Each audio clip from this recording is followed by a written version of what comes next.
Hello, friends. This is Dave Hurwitz, executive editor at ClassicsToday.com, here with 10 popular overtures that have faded from the repertoire. We don't hear them that much anymore in concert. Oh, it's terrible. It's awful. Actually, I really believe this in all seriousness. One of the most appalling things that has happened in our concert life is the death of light music, or more popular music, or fluffy music. Call it what you like. Today, people are only interested in doing big works. Big symphonies, Mahler and Bruckner and Brahms and those people, and big concertos like the Rachmaninoff Third and stuff like that. You want to just have like 2 works on a program, pieces that fill up the time with a big name soloist, pack in the audience, and get the hell out. It sucks. Just sucks. This is something I could complain about endlessly, and nobody complains better than classical music people, as you all know. There were lovely, light, fun, enjoyable, delicious, terrific pieces. Granted, listen, there were always Pops concerts, and people do these pieces on Pops concerts. I know that, but I think concerts should be all-inclusive. It's like Mahler said, the symphony, it must be the world. It must embrace everything. Concerts should include lighter, shorter, longer, heavier. It's the mix. It's the contrast that makes the evening enjoyable. You don't want to spend your entire day or night mired in profundity, especially when the performance is likely to be dull and boring, and the profundity is just, it's nonsense. It's absolute nonsense. Great music is great music. Whether it's light and frothy or dark and serious, it doesn't make any difference. And these pieces just don't get played. It's part of also the increasing fragmentation and specialization that's happened in the music world. Everything Baroque or early classical now is to be done by period instrument people or chamber orchestras that do their own little thing. And everyone's got a thing because they all want to separate themselves and identify themselves somehow. But for some reason, these pieces just haven't been performed. Many of these I've played in my own little orchestra, community orchestras, where we did them, but I have never seen them programmed. They get recorded. They exist to the extent that they exist on recordings. And that's another way that our musical life has been fragmented. There is the universe of classical recording, which is 50 billion times larger than the universe of classical performance. Now, I understand that. There's a limited number of concert dates in a season, and you can only do so much. And whereas the world of recordings is virtually infinite and has been aggregating over the decades to the point where it's limitless. But still, you don't find conductors who are saying, gee, I love to do a light overture before a heavy symphony, or, they don't know how to do programs anymore. And the reason they don't know how to do programs or put programs together is because they're traveling around, playing the same thing everywhere. And they only have a couple big bits that they trundle in, and they whip out their big symphony, and they hang out with their big name soloist who does the obvious concerto, and then they disappear. And so you don't get the variety. You don't get the planning that goes into putting a wonderful season together with a delicious, eclectic mix of stuff. In some of the smaller orchestras, you do get that.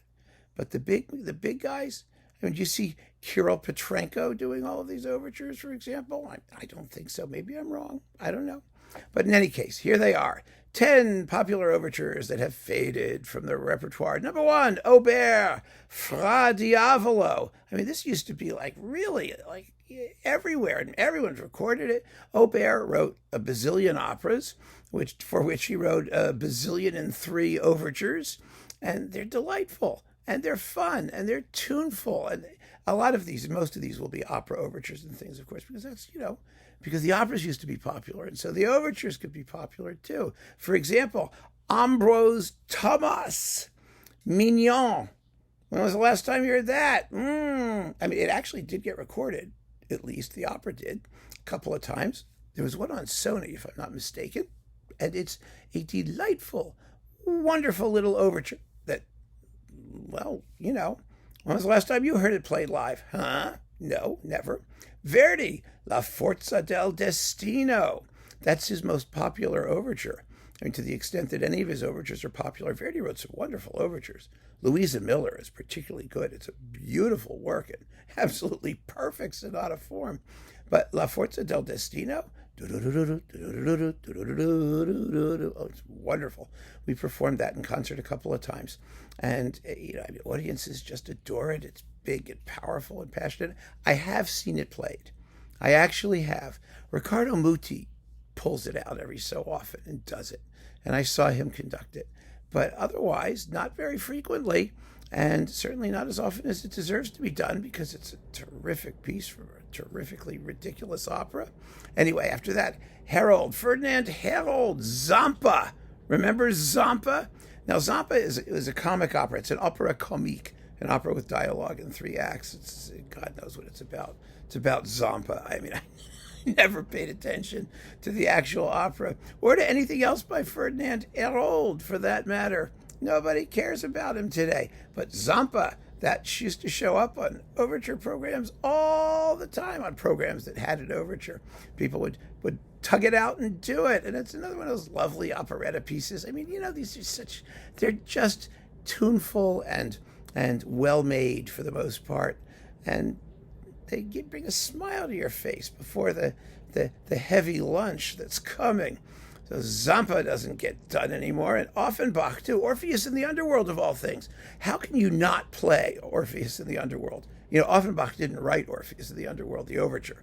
That was assembled by others afterwards. The actual Orpheus in the Underworld just is a little prelude thing. But the overture, it's got the can-can in it. I mean, the can-can.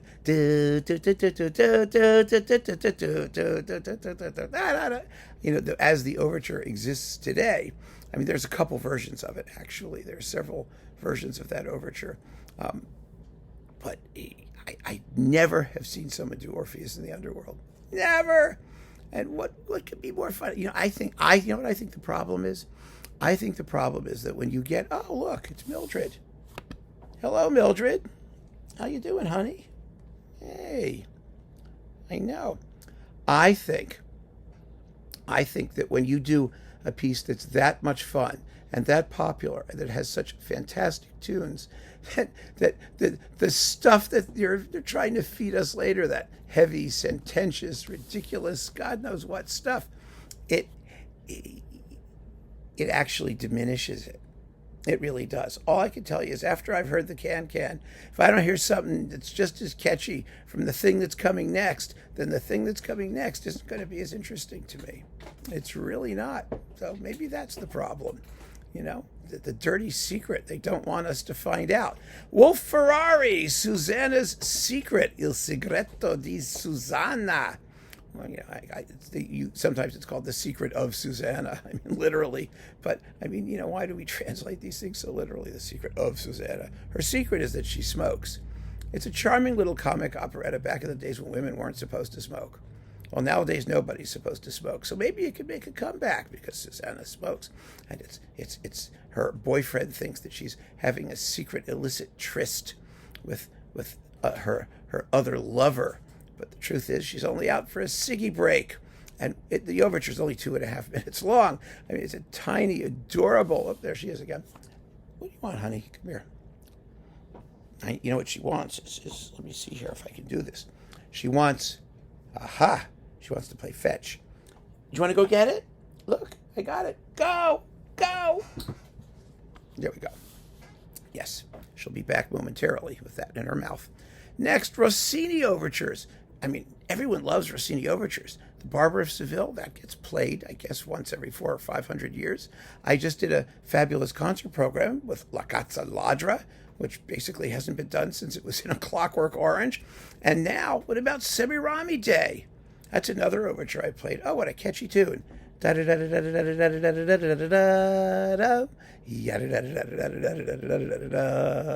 even William Tell. It's a tone poem. It's a big, beautiful piece. They don't get done at the start of concerts the way they used to be.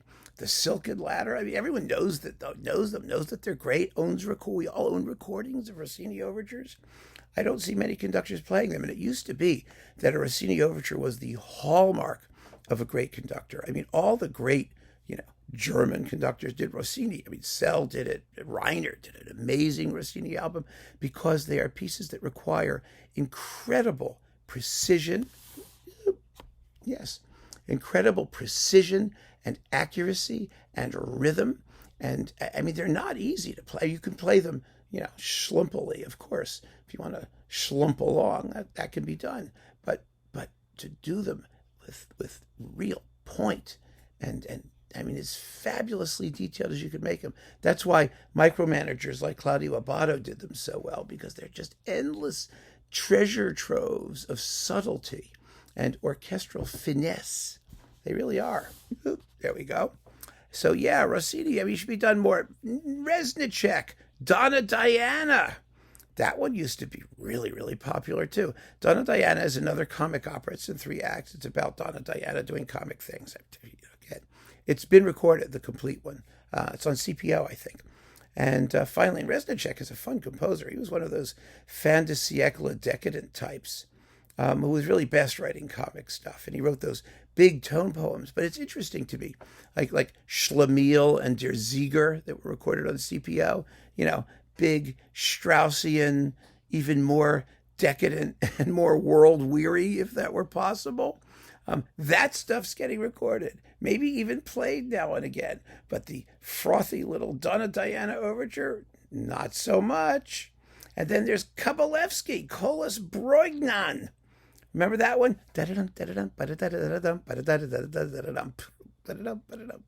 Just a delightful comic opera, or comic overture to a comic opera.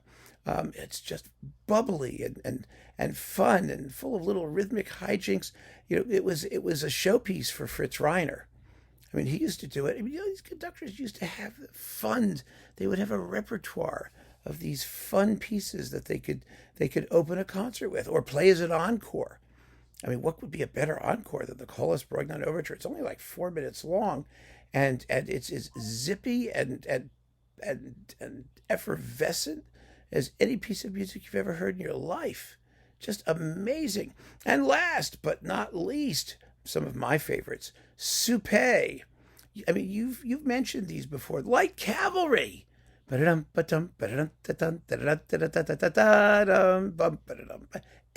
knows it. Everyone knows the tune, but they don't play the overtures. Suppé's overtures are fun.